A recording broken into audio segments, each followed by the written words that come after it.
Ça fait si longtemps que ça m'a pas fait ça. Je pensais vraiment faire attention, ne toucher à rien, vraiment être prudent avec tout ce qui pouvait m'entourer, mais là j'avoue que j'y ai pas du tout pensé, j'étais tellement pris dans mon travail. C'est logique d'une certaine façon, mais... Enfin bref, vaut mieux que je l'explique, ça sera plus simple. De toute façon, j'ai quelques minutes devant moi. J'ai terminé beaucoup plus tôt et... Plutôt que m'ennuyer à attendre dans cette pièce, bien, autant raconter ce qui m'est arrivé. Mais avant ça, laissez-moi vous raconter quelque chose que j'ai depuis toujours. Un... Comment dire? Certains diraient un don. Moi je dirais plutôt une malédiction. En gros, j'arrive à voir ce qui a été, à l'époque de son vivant. Pour être plus précis, si j'ai le malheur de toucher un manteau en cuir, un animal empaillé, n'importe quoi d'autre qui soit à base de fourrure, je me plongerai immédiatement dans une espèce d'état secondaire et je revivrai tous les moments tragiques que cette personne a connus. Personne ou animal, bien sûr. Cela ne fait aucune différence. J'arrive à faire ça depuis que je suis tout petit. Mon père était taxidermiste. Oui, c'est ironique d'une certaine façon. Un genre de malédiction qu'il aurait hérité de je ne sais quelle partie de sa famille. Oui, on faisait tous ce métier de génération en génération. Mon père a été le dernier à le faire.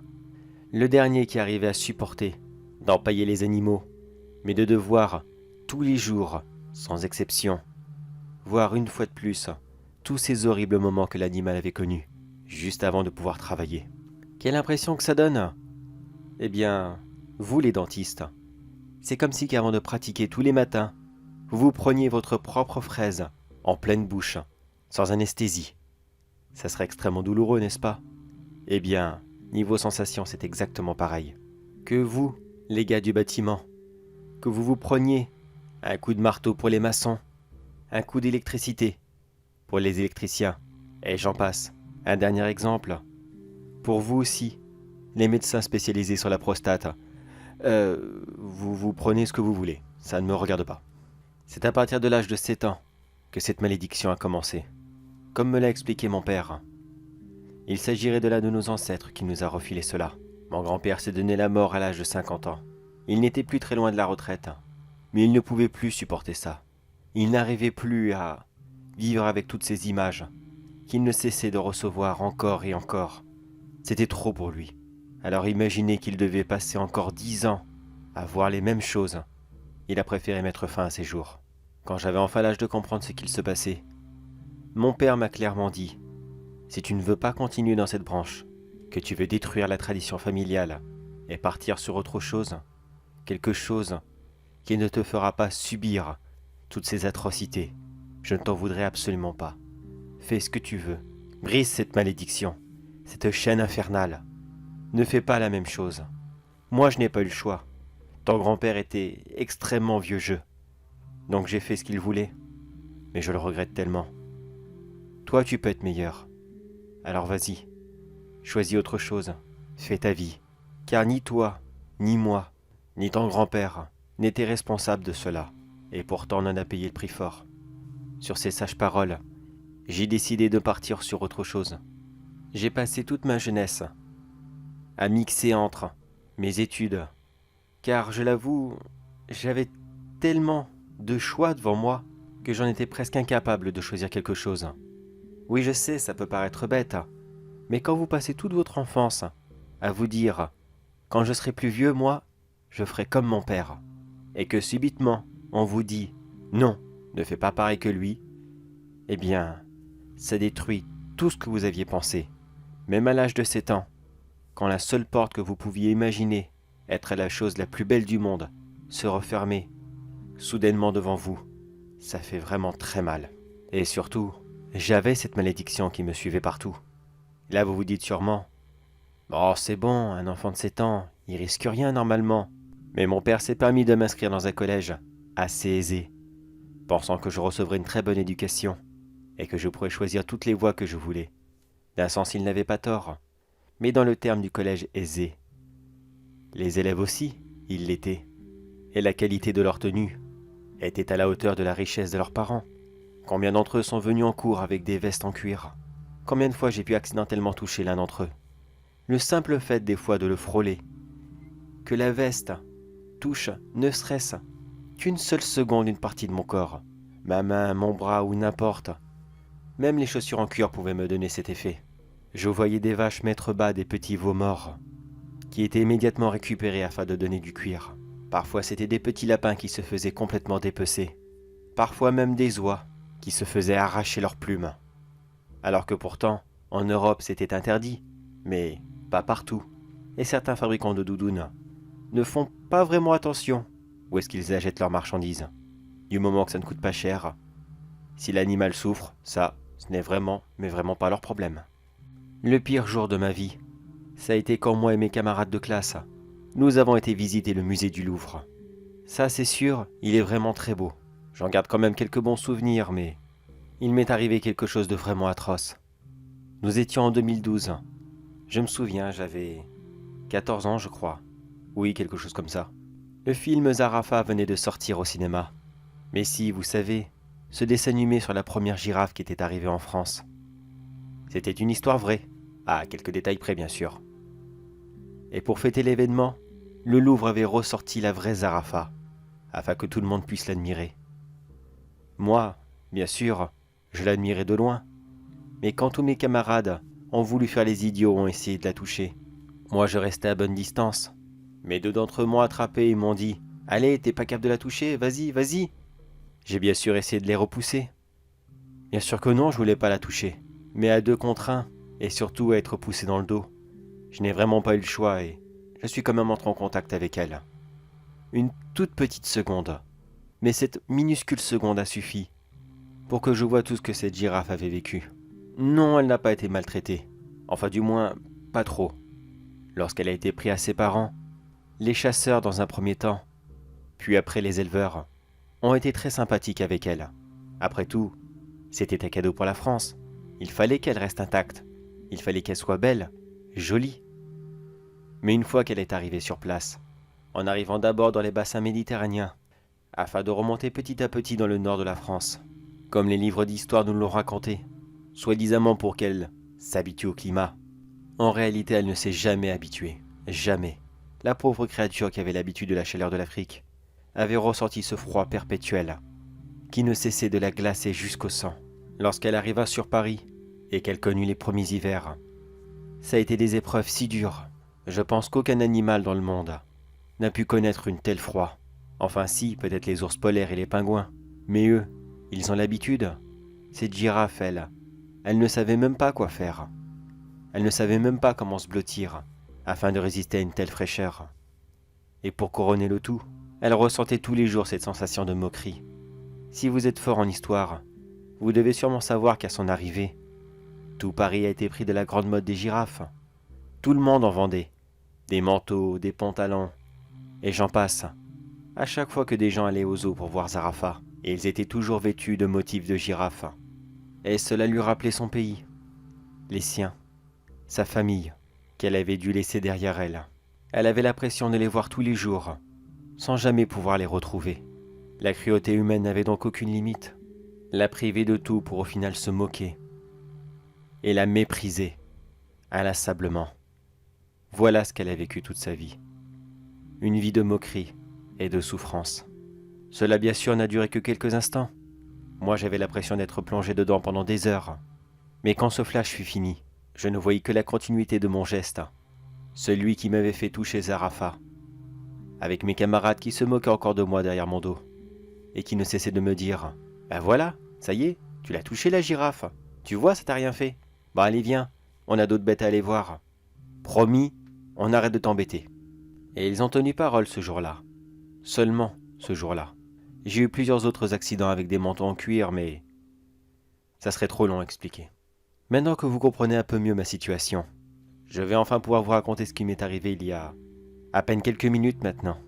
Je suis actuellement au sommet de la Tour Eiffel, dans le tout dernier étage. Cette minuscule cabine qui offre une petite reconstitution du bureau de Monsieur Gustave Eiffel. Maintenant j'ai 25 ans et je suis électricien. Oui, techniquement je ne suis pas censé toucher quoi que ce soit qui ait un rapport avec les animaux. Mon boulot ici était très simple. Vérifiez rapidement l'installation électrique, qui commence à dater un petit peu maintenant. Rien de bien méchant, quelques ampoules, une prise. Le décor, quoi. J'ai rapidement fait mon inspection. Et à ma grande surprise, j'avais 30 minutes d'avance.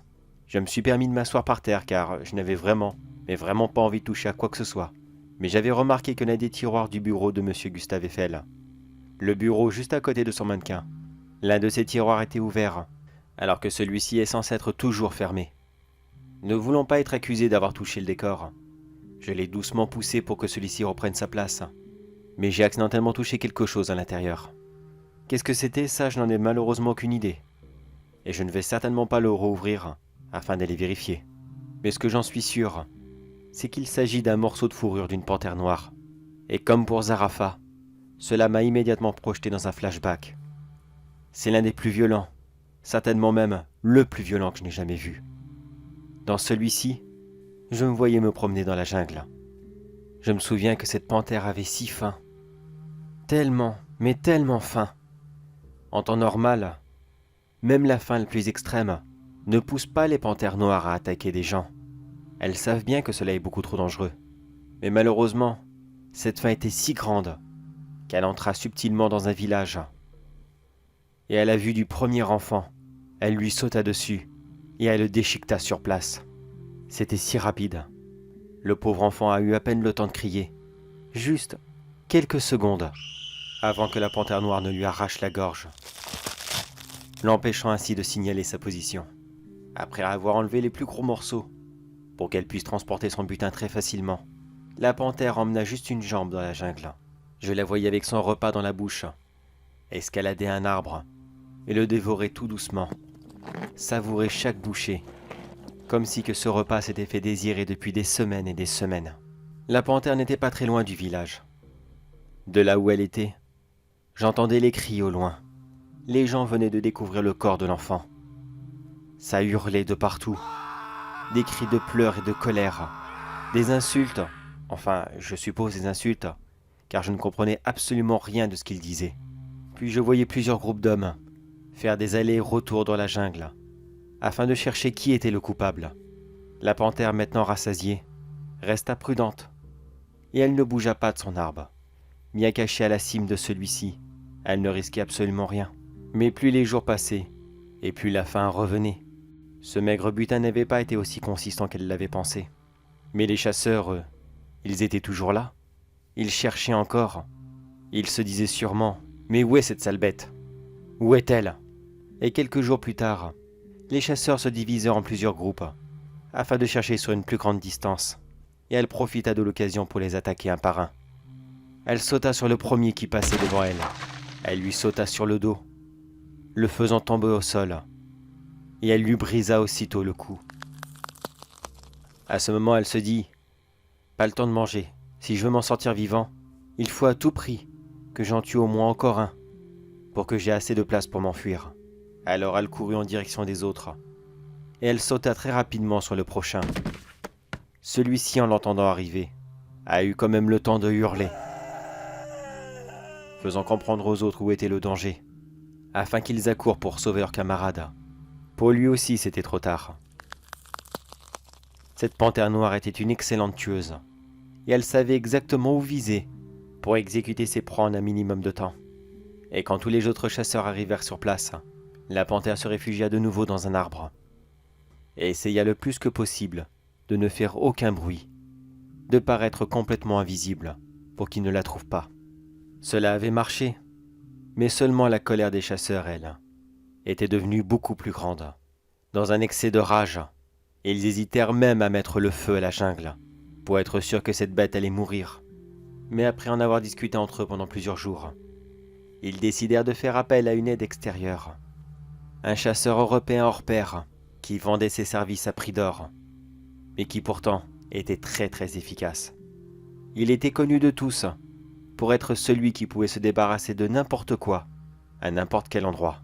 À contre-cœur, tous les villageois lui donnèrent leurs maigres économies, mais à une seule condition, que le chasseur devait ramener la panthère dans le village, vivante. Celui-ci accepta le marché, et il partit à la chasse de la panthère. Il passa plusieurs heures dans la jungle, à chercher dans tous les recoins, pour essayer de débusquer cet animal. Animal qui, bien sûr, était dans les arbres. Elle le regardait avancer, se moquant de cet homme, dans la blancheur ridicule de sa tenue. Aurait pu le faire démasquer même au pôle Nord.